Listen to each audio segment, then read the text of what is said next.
کتا تیرا۔ رب العالمین کا کرم اور فضل اسی کا ہے کہ اس نے ایک مرتبہ پھر مجھے اور آپ کو آج کا بابرکت دن دیکھنا نصیب فرمایا۔ آج کے دن کی نسبتیں بے شمار ہیں۔ حقیقتاً آج حجاج کرام عرفات کے اس عظیم میدان میں جمع ہیں کہ جہاں ہم نے اس دنیا کے ختم ہو جانے کے بعد سب نے جمع ہونا ہے۔ وہی عرفات کا میدان میدان محشر بھی ہوگا، وہی حساب و کتاب ہوگا۔ تو آج امت کے کچھ مخصوص لوگ جنہیں رب نے اپنے گھر کا مہمان بنایا، وہ ساری امت کی طرف سے بخشش کے لیے وہاں اور مغفرت پانے کے لیے ہم وہاں جمع ہیں۔ تو دعا کرتے ہیں اللہ تعالیٰ ایسے خوش نصیبوں میں مجھے بھی اور آپ کو بھی آئندہ سالوں میں شامل فرما دے، اور ہم سب کو اگلے سال اپنے گھر والوں کے ساتھ، نمازیوں کے ساتھ، محبت کرنے والوں کے ساتھ، والدین اولادوں کے ساتھ رب العالمین حج مقبول کی سعادت نصیب فرمائے۔ آج فجر کی نماز کے بعد منا سے خوش نصیب لوگ عرفات کے میدان کی طرف چل دیے، اور آج ظہر اور عصر کی نماز وہیں ادا کریں گے، اور عصر کی نماز کی ادائیگی کے بعد یا پھر عصر کی نماز کی ادائیگی کے قریب لوگ کھلے آسمان کے نیچے کھڑے ہو کر اپنے رب کے حضور سنت مصطفیٰ ادا کرتے ہوئے حاجی تمام امت مسلمہ کی طرف سے کفارے کے طور پر گناہوں کی بخشش چاہیں گے، اپنے لیے دعائیں مانگیں گے، اپنے وطن کے لیے دعائیں مانگیں گے، اپنی اولادوں کے لیے دعائیں مانگیں گے، اپنے ماں باپ کے لیے دعائیں مانگیں گے۔ تو ہم بھی یہ دعا کرتے ہیں کہ اللہ تعالیٰ ان کی دعائیں ہم سب کے حق میں قبول اور منظور فرمائیں۔ اور پھر جب وہاں مدینہ منورہ اور مکہ المکرمہ کی سرزمین پر عصر کی نماز ختم ہو جائے گی اور مغرب کا وقت شروع ہوگا، تو حجاج کرام مغرب کی نماز کی ادائیگی کیے بغیر ہی مزدلفہ کے میدان کی طرف نکل جائیں گے۔ اب رات کو 10 بجے پہنچیں، رات کو 12 بجے پہنچیں یا رات کو 1 بجے پہنچیں، جب وہ مزدلفہ کے میدان میں پہنچیں گے، تازہ وضو نہیں ہوگا تو اچھا وضو کر کے فریش ہو کر نماز مغرب ادا کی جائے گی، اور پھر نماز مغرب کی ادائیگی کے فوراً بعد ہی نماز عشاء کے فرض ادا کیے جائیں گے، پھر مغرب کے نوافل، سنت اور نوافل، اور پھر عشاء کے سنت و نوافل اور دیگر فرائض یعنی دیگر نوافل ادا کیے جائیں گے۔ اور بعض خوش نصیب وہاں صلاۃ التسبیح پڑھتے ہیں، کچھ خوش نصیب وہاں قضائے عمرے کی ادائی کر رہے ہوتے ہیں، اور کچھ خوش نصیب ذکر و اذکار میں، اور وہاں پہنچنا بھی عبادت ہے، تو کچھ اس عبادت کو پانے کے بعد اس پیاری سی زمین پر آرام کے مزے بھی لوٹ رہے ہوتے ہیں۔ اور پھر اس کے بعد فجر کی نماز کا وقت ہوتا ہے، لوگ نماز فجر کی ادائیگی کے فوراً بعد سب سے اہم رکن شیطان کو کنکریاں مارنے کی طرف نکل جاتے ہیں، پھر اس کے بعد قربانی کرتے ہیں، اپنا احرام اور حلق کرواتے ہیں یعنی بال اترواتے ہیں، اور پھر اس کے بعد جس کو جب آسانی ہوتی ہے ان 3 دنوں کے اندر یعنی 10، 11 اور 12 کی مغرب سے قبل یہ جو ہے وہ طواف زیارہ کر کے اپنے حج کے ارکان کو مکمل کرتے ہیں۔ منا میں قیام ہوتا ہے، جمرات ہوتے ہیں دونوں، یعنی 10، 11، 12 اور 13 کی رمی ہوتی ہے، 70 یعنی شیطان کو کنکریاں ماری جاتی ہیں۔ تو کتنا خوب پیارا لمحات ہوں گے کہ جس میں ساری امت بلا تفریق، وہ کون سی زبان کا ہے، اس کا تعلق کون سی قوم سے ہے، وہ عربی ہے کہ عجمی ہے، وہ پاکستانی ہے کہ ہندوستانی ہے، وہ کون سے باشندہ اور کون سی قوم کا رہنے والا ہے، اس سے ہٹ کر سارے اسی بات پر جمع ہوتے ہیں کہ ہم اپنے محبوب کی سب سے پیاری ادا کو یہاں پر ادا کرنے کے لیے آئے ہیں۔ اور پھر سب سے بڑی بات کہ میرے محبوب علیہ الصلوۃ والسلام کو بھی اللہ تبارک و تعالیٰ نے فرضیت حج کے بعد، حج کی فرضیت کے بعد جو میرے محبوب نے حج ادا کیا وہ حج اکبر ہے، یعنی جمعۃ المبارک کا حج ہے۔ کہتے ہیں کہ جسے یوم عرفہ جمعے کا دن عظیم میدان عرفات کے میدان میں مل جائے تو وہ حج اکبر ہوتا ہے، یعنی بڑا حج ہوتا ہے۔ حج ایک کیا جاتا ہے، اس کے بدلے اللہ بے شمار حج کا ثواب عطا فرما دیتا ہے۔ اور اس رکن کے اندر قرآن فرماتا ہے الحج اشہر معلومات فمن فرض فیہن الحج فلا رفث ولا فسوق ولا جدال فی الحج، حج کے دنوں میں نہ کوئی جھگڑا ہو، نہ کوئی بے حیائی اور بد کلامی ہو۔ یہ علامت ہے حج کے مقبول ہونے کی۔ جو اس انداز میں حج کر لیتا ہے، نہ کسی سے جھگڑتا ہے، نہ کسی سے بد کلامی کرتا ہے، نہ حج کے دنوں میں کسی کا دل دکھاتا ہے، تو پھر جب وہ ان ارکان کو پورا کر کے فارغ ہوتا ہے تو اللہ کے محبوب کی طرف سے یہ بشارت مل جاتی ہے کہ یہ گناہوں سے ایسا پاک و صاف ہو چکا ہے جیسے آج ہی دنیا کے اندر تشریف لایا ہو، ماں کے پیٹ سے باہر آیا ہو۔ اللہ تبارک و تعالیٰ اتنا بڑا اجر عظیم انسان کو عطا فرما دیتا ہے۔ پھر دعا کرتے ہیں، قبولیت کے لمحات ہیں، اللہ تعالیٰ ہم سب کو بھی حج مقبول کی سعادت نصیب فرمائیں۔ چونکہ آج پاکستان میں 8 ذی الحجہ ہے، کل 9 ہے اور پھر اس کے بعد 10۔ ہمارے پاس وقت بہت مختصر ہے۔ جو اہم اور ضروری مسائل ہیں ان 3 دنوں 4 دنوں کے حوالے سے، ان میں سے جتنا ممکن ہوا آج ہم انشاءاللہ سماعت کر لیں گے، اور پھر اس کے بعد عید والے دن، عید کی نماز سے قبل جو بیان کا سلسلہ ہوتا ہے اس میں انشاءاللہ العزیز ہم کچھ ضروری باتیں سماعت کریں گے۔ سب سے پہلے تو ایام تشریق کہتے ہیں 9 ذی الحجہ کی فجر سے لے کر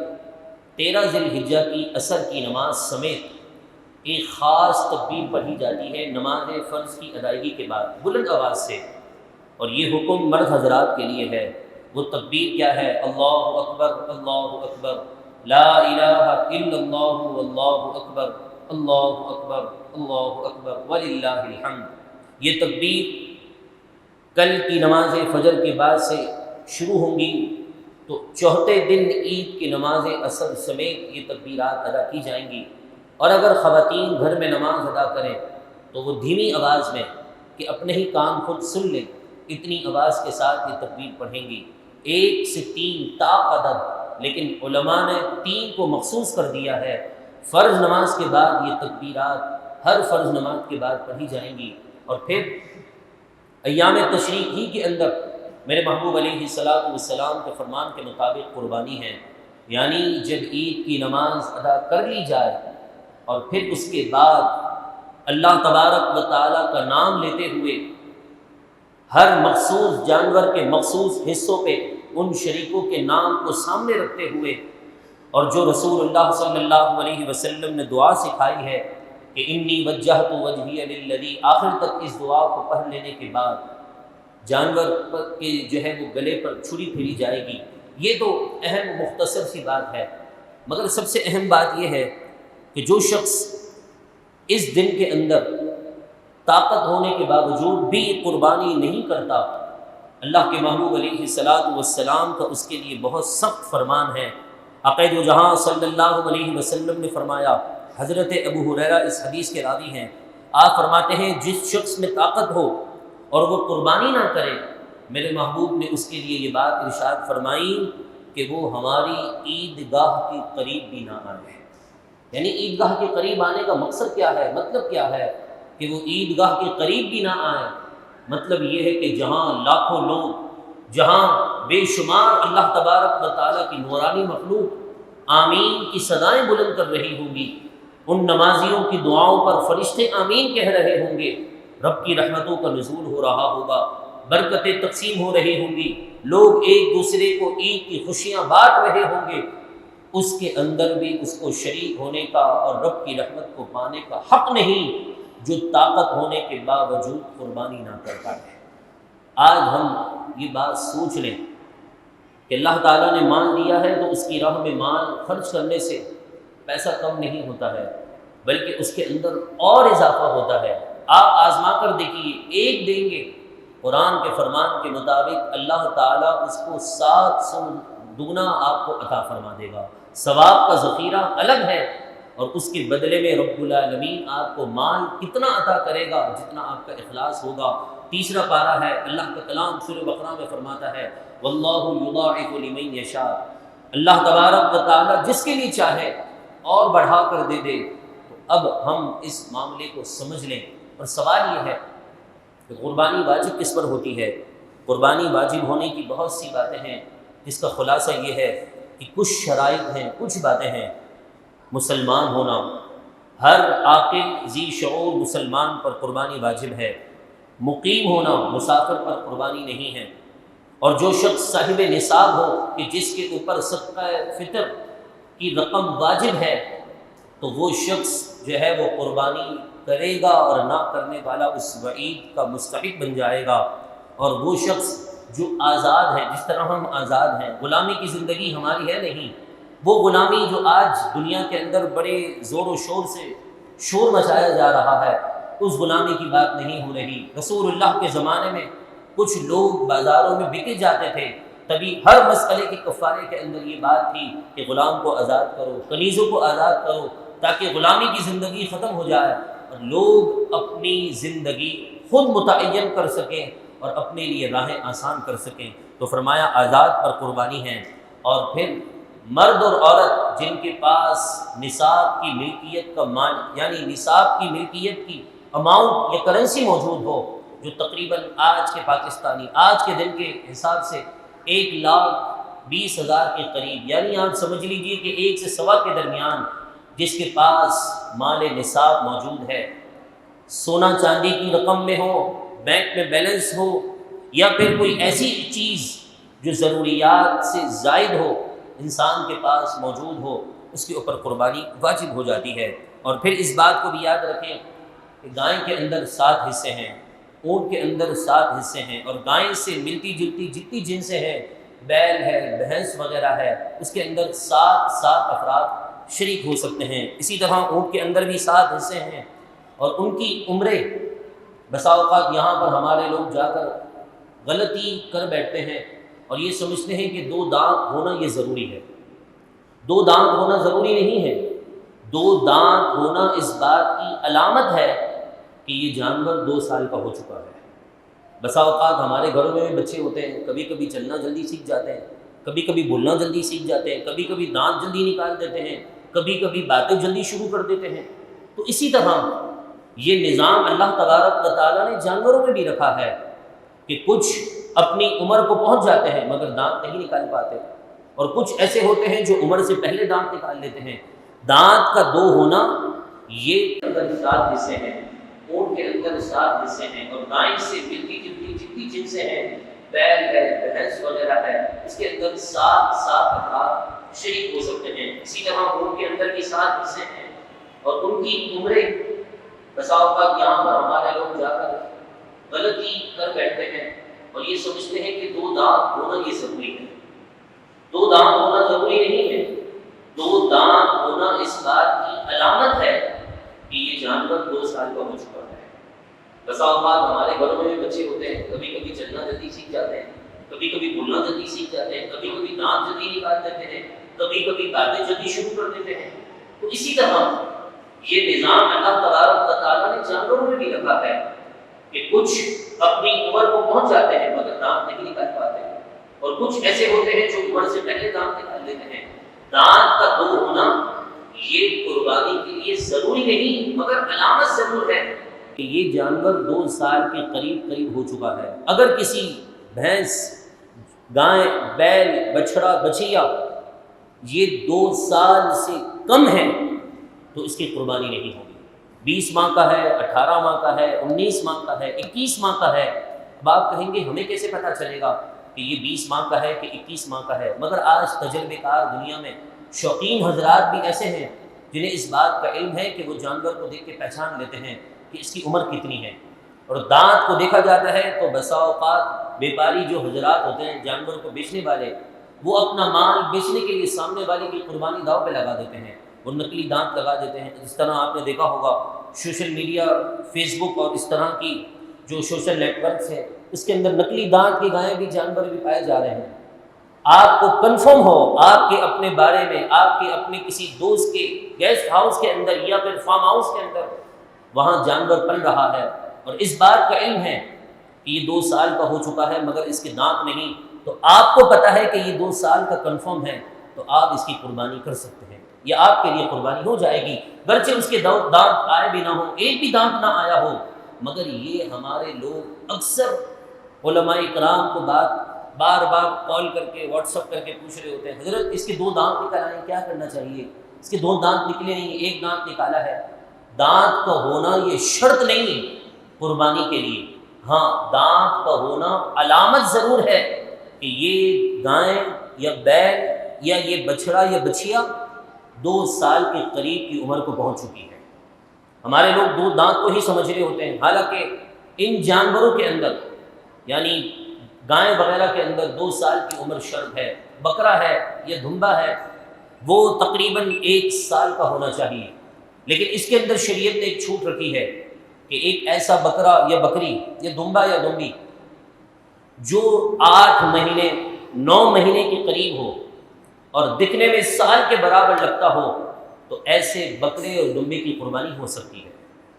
کچھ چھوٹی نسل کے ہوتے ہیں، کچھ کے قد کاٹ لمبے ہوتے ہیں، ہر قسم کے جانور قد کاٹ کے اعتبار سے بھی موجود ہیں، مگر کوشش کریں افضل قربانی یہی ہے کہ جو اپنی عمر کو پہنچ جائے اور قیمت کے اعتبار سے جو اعلیٰ ہو فربا ہو، اللہ کے محبوب نے اس جانور کو جو ہے پسند فرمایا ہے، اور لہذا ہمیں ان باتوں کو سمجھنا ہوگا۔ اور آخر میں ایک ضروری اہم بات یہ بھی سماعت کر لیجئے کہ کن کن چیزوں کی وجہ سے قربانیاں ہماری رہ جاتی ہیں، ان میں سے انشاءاللہ کچھ ہم عید کے دن سماعت کریں گے۔ بسا اوقات جانور کی کسی جانور کا حصہ کوئی بازو ہے یا پھر پائے کے حصے ہیں یا نیچے کا حصہ ہے، ٹانگ کے نیچے کا حصہ، وہ بیکار ہو جاتا ہے، چوٹ ایسی لگ جاتی ہے کہ جو دکھنے میں عیب محسوس ہو تو ایسے جانور کی بھی قربانی نہیں ہو سکتی ہے۔ یا پھر ایسا بیمار جانور کہ جس کی بیماری کا علم لوگوں میں ظاہر ہو چکا ہو، ایک ہوتی ہے اندرونی بیماری، بخار ہے، چھوٹا موٹا بخار ہے، اس کا نہیں، جس طرح آج ایک وائرس چل پڑا تھا جانوروں کے درمیان، اور پھر یہ علت پیش کرنا کہ قربانی تو ہم اللہ کے لیے کر رہے ہیں، گوشت غریبوں میں بانٹ دیں گے، یہ کیا ہو گیا اس میں؟ ایسے نادان لوگوں کو دین کا مسئلہ سمجھنا ہوگا کہ ایسی بیماری جو عیب تصور کی جائے ایسے جانور کی قربانی نہیں ہو سکتی ہے۔ اور 7 حصے ہیں، ان 7 حصوں میں سے کسی ایک شخص کا بھی یہ ارادہ اور نیت بن جائے کہ میں قربانی گوشت کے لیے کر رہا ہوں، بوٹی کھاؤں گا، کلیجی کھاؤں گا، باربیکیو بنا کر کھاؤں گا، گوشت حاصل کروں گا، تو اس کی غلط نیت کی وجہ سے مزید 6 افراد کی قربانی وہ بھی داؤ پہ پڑ جائے گی۔ آپ کے چھوٹی سی نادانی کی وجہ سے 6 افراد کی قربانی داؤ پر کیوں لگا رہے ہیں؟ اسی لیے عموماً گھروں کے اندر اس طرح نہیں ہوتا، مگر جہاں اجتماعی قربانی ہو، ہر کسی کی نیت ہم دیکھ نہیں سکتے، مگر بدگمانی کرنا یہ بھی شریعت میں جائز نہیں ہے کہ ہم یہ سمجھیں کہ بھائی یہ بندہ وہیں قربانی کا حصہ اس لیے دیتا ہے کہ وہاں گوشت اچھا ملتا ہے، ہم بدگمانی کر کے گناہ کما رہے ہیں، کیا معلوم اس کی نیت کچھ اور ہو، اس کی نیت سنت ابراہیم کو، رسول اللہ صلی اللہ علیہ وسلم کی پیاری سنت کو زندہ کرنا مقصود ہو۔ ہمیں بدگمانی کی اجازت نہیں، مگر اگر کسی کے ذہن میں یہ بات ہے کہ میں گوشت کے لیے کر رہا ہوں تو اس کی اپنی نادانی کی وجہ سے 6 افراد کی قربانی بھی داؤ پر پڑ سکتی ہے، اس کا گناہ اس کے سر پر ہے۔ لوگوں کو تو آپ جھوٹ بول سکتے ہیں، کسی کو تو آپ ہیلے بہانے کر سکتے ہیں، مگر جب ایک دن عرفات کے میدان میں، میدان محشر میں ہم جمع ہوں گے، عدالت رب کی ہوگی، وہاں پھر ہماری زبانیں ہمارے خلاف گواہی دے رہی ہوں گی، وہاں سب کچھ سامنے آ جائے گا کہ ہم نے کس ارادے اور کس نیت کے ساتھ قربانی کی ہے۔ اور آج جو لوگ بڑے بڑے جانور لاتے ہیں، ان سے میرا یہ بھائیوں والا مشورہ ہے کہ آج مہنگائی آپ کے سامنے ہے، لوگوں کے سامنے گوشت کٹتا ہوا دکھ تو رہا ہوتا ہے، مگر ان کی آنکھوں کے اندر پانی اتر آتا ہے کہ کاش ہم بھی اس قابل ہوتے کہ ہم اپنے بچوں کو آج کے دن گوشت کھلا سکتے۔ 10 لاکھ کا، 20 لاکھ کا جانور لانے کے بجائے آپ اچھا فربا اور گوشت والا کہ جس سے غریبوں کو زیادہ فائدہ پہنچ جائے، اللہ اور اس کے رسول کی رضا کے لیے جانور زیادہ قربان کر دیں تاکہ ان غربا علاقوں تک بھی یہ گوشت کی نعمت پہنچ جائے کہ جہاں پورا سال صرف گوشت کو دیکھنے کے لیے ان بچوں کی آنکھیں ترستی ہیں۔ آج یہ نہ سمجھیں کہ اس طرح کے علاقے دنیا میں موجود نہیں۔ آپ کے شہر کراچی میں بھی یہ بات ہے کہ کتنے علاقے ایسے ہیں کہ جن علاقوں کے اندر پورا سال گوشت صرف سونگنے کو بھی بچوں کو نہیں ملتا ہے۔ آج غربت اتنی ہو چکی ہے، مجھے بتائیے بکرے کا گوشت 2000 کے قریب بک رہا ہے، گائے کا گوشت 1200 1300 1400 نہ جانے اتنی اماؤنٹ کے قریب ہے، جس کی سیلری منتھلی 18,000 20,000 25,000 چلے 30,000 ہوگی، تو وہ کس طرح اپنے بچوں کے لیے روزانہ گوشت افورڈ کر سکے گا؟ لہذا اللہ نے آپ کو دیا ہے تو آپ اچھا جانور بھی ذبح کریں، آپ کا دل ہے تو اس کے بدلے میں آپ زیادہ جانور ذبح کریں، تاکہ زیادہ لوگوں تک، زیادہ غریب عوام تک، فقراء اور محتاجوں تک گوشت پہنچ سکے۔ آپ دعا کریں اللہ ہمیں اتنا دے ہماری اس مسجد کو کہ ویلفر بنائیں اور پورے علاقے کے غریبوں میں تقسیم کرے۔ وہ وقت بھی آئے گا انشاءاللہ، مگر آپ کو اللہ نے دیا ہے تو آپ اپنے ان جانوروں کے حصوں میں سے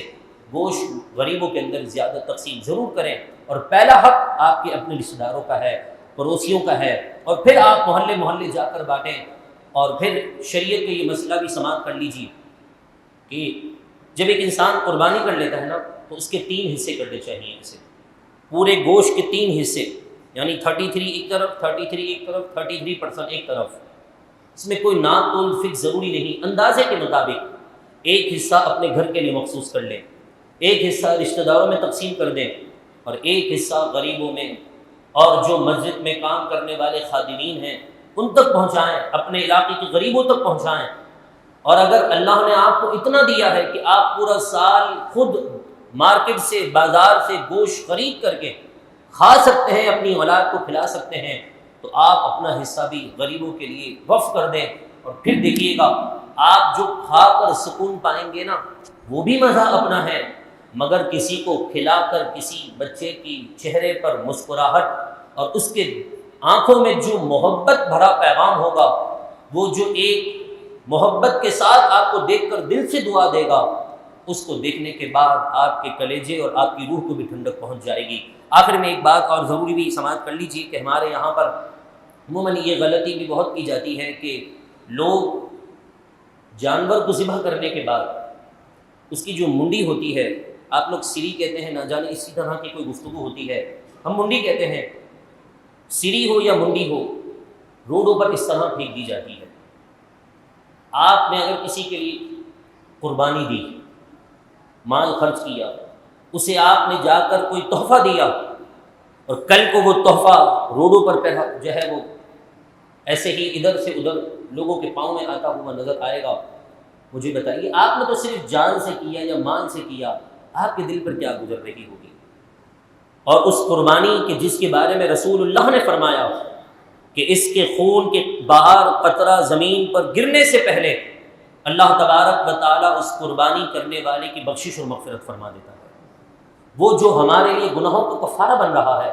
ہم اس سری کو یا منڈی کو ہم جو ہے اسی طرح روڈوں پر کچرا کنڈی میں پھینک دیتے ہیں۔ اور پھر اسراف کتنا ہوتا ہے، اس میں زبان کا گوشت ہوتا ہے، اس کے اندر مغز ہوتی ہے، اور اس کے اندر نہ جانے اور کتنے غریبوں کے ایک وقت کا سالن اس میں بن سکتا ہے، مگر ہمیں اس بات کا احساس نہیں، ہم ایسے ہی پھینک دیتے ہیں۔ اور بعض ہمارے احباب اتنے جو ہے وہ سست ہوتے ہیں کہ غریب کو دینے کے بجائے قصاب یعنی قصائی سے پہلے سے فکس کر لیتے ہیں کہ کھال بھی تم لے جانا، منڈی بھی تم لے جانا، پائے بھی تم لے جانا، پیسوں میں کمی کر دینا۔ اس طرح کرنا ٹھیک نہیں ہے۔ آپ قصائی کو کچھ نہیں دے سکتے، نہ ہی قصائی آپ کے گود سے چربی، گوشت یا پھر منڈی لے کر چلا جائے، اور آپ کو پتہ بھی ہے وہ خود اپنی طرف سے نہیں لے جا سکتا، اگر وہ لے جائے گا تو خود بھی گناہ گار ہوگا، اور آپ نے سستی دکھائی تو آپ بھی گناہ گار ہوں گے۔ آپ اپنی طرف سے جتنا بھی بات میں دے دیں، مگر یہ فکس نہ کریں کہ منڈی تمہاری ہوگی، پائے تمہارے ہوں گے، نہ نہ، یہ غلط ہے طریقہ، ہمیں ان باتوں کو سمجھنا ہوگا۔ اور پھر قرآن مجید اور قرآن حمید کیا فرماتا ہے؟ وَلَا تُسْرِفُوا، اے مسلمانوں اسراف سے بچو، زیادتی سے بچو، إِنَّهُ لَا يُحِبُّ الْمُسْرِفِينَ، اس لیے کہ اللہ تبارک و تعالیٰ اسراف کرنے والے کو پسند نہیں فرماتا۔ مجھے بتائیے کتنے غریبوں کے یہاں گوشت کی نعمت نہیں، ہم ایسے ہی ضائع کر دیتے ہیں، منڈیاں اٹھا کر پھینک دیتے ہیں، اور پھر ہمیں اس بات کا احساس بھی نہیں ہوتا، اور سمجھانے پر اگر کوئی سمجھائے تو ہم شور مچانا شروع کر دیتے ہیں، آپ کو کیا ہے، ہمارا جانور ہے۔ بھائی جانور تو قربان اللہ کے نام ہوا ہے، آپ کے گناہوں کو کفارہ بن رہا ہے، تو اس کی حفاظت، اس کی دیکھ بھال، اس کی خدمت یہ آپ کی ذمہ داری بنتی ہے۔ سارے احباب ہاتھ اٹھا کر دعا کریں، اللہ تبارک و تعالی ہم سب کی قربانیاں قبول اور منظور فرمائیں۔ اور جو طاقت نہیں رکھتے مولا اس عظیم اجتماع کی برکت سے، جو تیرا مقبول بندہ تیری بارگاہ میں ہاتھ اٹھائے ہوئے ہے اس کے صدقے سے، جو غریب فقراء محتاج اب تک قربانی کے لیے اپنے بچوں کے اس خوشی کے موقع پر انہیں خوش کرنے کے اسباب اختیار نہ کر سکے، یا مسبب الاسباب، تو ان کے لیے غیب سے اسباب عطا فرما دے، اور ہمیں اپنے جانوروں کا ادب تعظیم کرنے کی توفیق عطا فرمائے، کیونکہ تعظیم جانوروں کا اس لیے ہے کہ یہ سنت ابراہیمی کی سنت ہے، حضرت ابراہیم کے طریقے کو زندہ کرنا ہے۔ اے اللہ ہم سب کو ان مسائل کو سیکھ کر اس پر عمل کرنے کی توفیق عطا فرمائے۔ آج تاخیر بہت زیادہ ہو چکی ہے، میں اس کے لیے معذرت خواہ ہوں۔ اللہ تبارک و تعالی ہم سب کو وقت کی پابندی کرنے کی توفیق عطا فرمائے۔